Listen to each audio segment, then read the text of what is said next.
Suspend করতে, সে আমাদেরই হোক আর ওদেরই হোক, যারা বসবেন না, হাউস চলতে দেবেন না, তাদের সবাইকে সাসপেন্ড করুন।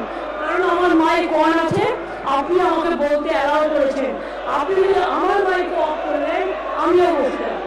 কাজে যারা দাঁড়িয়ে আছেন বসে যান। মাননীয় অধ্যক্ষ স্যার, আমি আপনার পারমিশন নিয়ে বলতে চাই, আমার কণ্ঠ রোধ করা হচ্ছে, তার কারণ আমরা ভদ্রতা দেখাই, আমরা সৌজন্যতা দেখাই।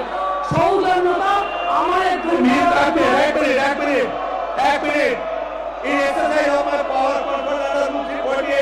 আমি নীল গোস্বামীকে সাসপেন্ড করছি। আইটিএল নীল গোস্বামী